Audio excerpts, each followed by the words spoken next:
masih bersama saya Lutfiana Putri. Video kali ini temanya agak sedikit berbeda nih. Kali ini kita akan belajar sedikit mengenai akuntansi. Nah, mungkin buat teman-teman semuanya udah banyak tuh yang tahu apa sih akuntansi.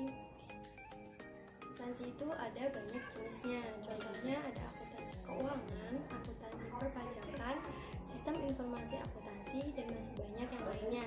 Kali ini kita akan membahas tentang basic accounting atau akuntansi dasar. Nah, apa sih sebenarnya akuntansi itu? Mungkin menurut orang-orang banyak yang mengartikan akuntansi itu identik dengan yang namanya uang. Nah, dalam akuntansi dasar itu ada 5 pedoman akuntansi. Yang pertama itu pengertian akuntansi. Kita harus mengetahui arti sebenarnya dari akuntansi, dan kita juga harus mengetahui kenapa sih saya harus belajar akuntansi. Yang kedua itu ada persamaan dasar akuntansi.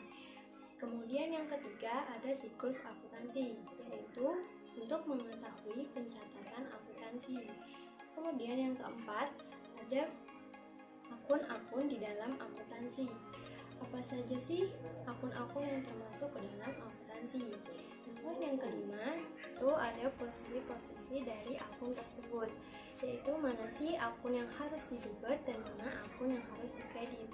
Nah, lebih dari itu sebenarnya akuntansi berbicara tentang pengidentifikasian, pencatatan, pengelompokan, pengikhtisaran, dan juga komunikasi.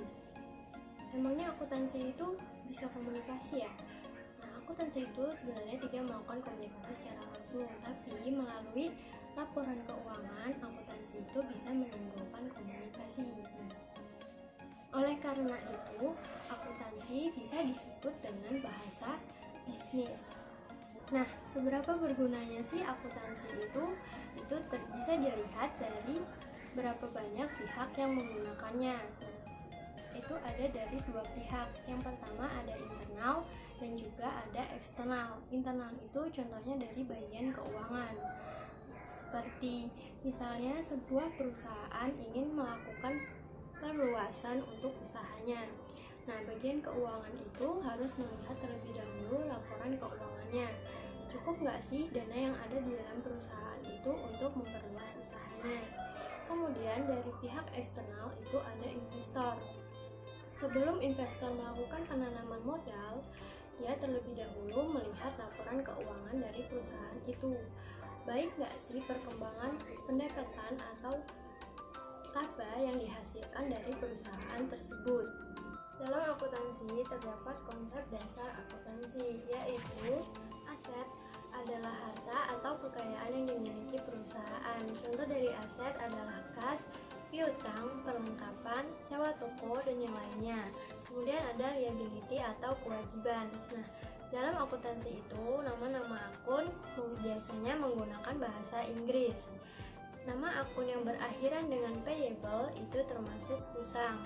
Contohnya ketika kita membeli suatu barang, kemudian kita belum membayar dengan seluruh jumlah harga yang sudah ditentukan, atau kita masih memiliki kekurangan pembayaran, itu dinamakan hutang.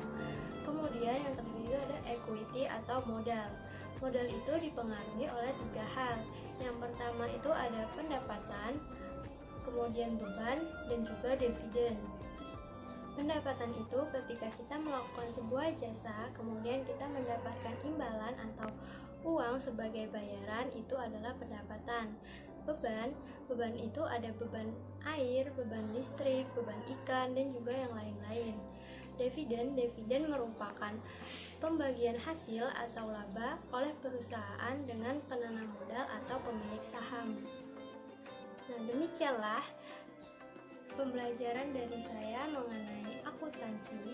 Semoga dapat bermanfaat untuk teman-teman semuanya, dan sampai